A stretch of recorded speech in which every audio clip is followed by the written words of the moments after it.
prostrate on the sofa. He is naked and his clothes lie in sad little heaps across the living room floor. River, also naked, straddles him and with enormous verve moves piston-like over his unresponsive body.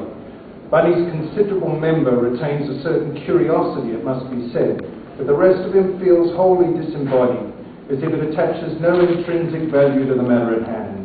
He feels like the flenched blubber a butcher may trim from a choice fillet of prime English beef, and as the song says, he has never felt this way before. This is completely new territory for him. He can see that the hard globes of River's breasts are perfect and better than the real thing, and he attempts to lift his arm in order to pinch her nipples, which are the size and texture of licorice jelly spalks, but realises with a certain amount of satisfaction that he can't be fucked, and he lets his arm drop to the side. River squeezes Bunny's cock with her muscular vagina. Wow, says Bunny from the depths of space. Pilates, says River. Huh? Grunts Bunny. Cunt crunches, says River, and contracts her pelvic floor again.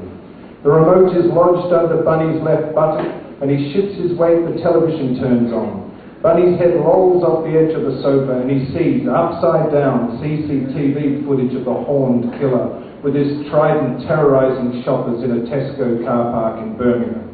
The bad news ribbon that runs along the bottom of the screen informs Bunny that the guy has struck again. Earlier that day he had walked into a shared accommodation in Bordsley Green and butchered 2 young nurses asleep in their beds with a garden fork. There is general panic in the Midlands. The police continue to be baffled. He's just getting started, mutters Bunny, the flicker of the TV reflecting in his upside down eyes.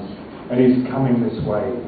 River, however, is lost to a gesture of altruism and does not hear. Bunny lifts his head and looks at her and sees that River's visage has somehow changed. There is a pout of hubris and self-admiration as she picks up the rhythm of what she would consider to be, come morning sober light, basically a sympathy fuck. Oh, she says as she pounds her bulletproof pussy down. You, she says, her pistons firing. Poor man. Bunny is about to close his eyes when he sees by the window, hidden in the folds of the rose-coloured chenille curtains, what appears to be his deceased wife, Libby. She is dressed in her orange nightdress and she is waving at him. Spooked, Bunny feels a hopeless, wounded sound and opens his mouth and releases a hiss of gas as if his very soul was escaping, and then bucks frantically at River in an attempt to dislodge her, which is just what River needs to send her over the edge. Bunny, trapped in the vice of her climaxing haunches, squeezes shut his eyes. River screams and digs her nails into his chest.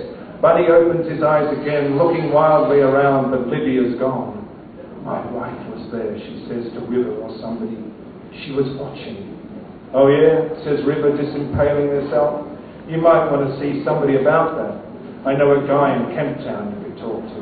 Bunny jabs his finger at the news bulletin on the TV. And he is coming down. Huh?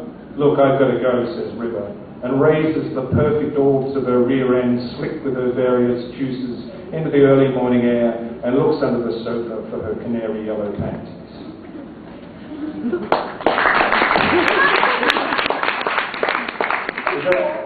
Is that too, how long are they supposed to be? It feels a titch long to me, but you read it without the little cuts that you made, right? So, yeah, that will take up about 15 seconds. Well, that was good for me, actually. We've got to get it at 3. What is it supposed to be? Yeah, it can be more elastic. You're an expressive reader, so I'm okay with it.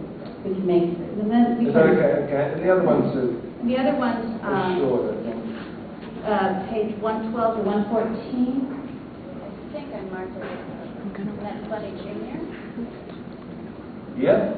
Okay, and what were you... I wanted to make sure we're in agreement on Well, it's that. It's especially because... I'll answer your questions real fast. No, we're not going to do that. Yes, that's cool. Okay. Yeah, you sure? Yeah, no, I am sure, because by that, knowing where I want the conversation to go by then, and that's going to be the way we end the show. Unless you suddenly decide to spontaneously burst into song. Yeah, well, that probably don't know how. Right. So I said, well, I'll do my own copy. I won't start right. Well, you can have this if you want. So, And then we're fine conversationally? Yeah. Great. How about that? We're done. anyone wants to shout out questions? You know, I You don't think- do that, right, do you? No, we don't do that part. Don't. You know, I do have a question for you, though. I read somewhere that you not disavowed, but you don't quite stand by the Secret Life of a Love Song anymore. Is that true? There was some interview where I don't know. you... Okay. Because I love that essay. Yeah, well, you get quoted all the time. Yeah. From the same thing, years and years later, you have to sort of put it Put it to rest, to yeah. rest, yeah. But, I find. okay. I can bring it up, though, right? You can do what you like. Okay. I'm here to follow instructions. Okay, well, let's get on stage. That's Yeah. the next instruction. Thank you for turning up early. That was great.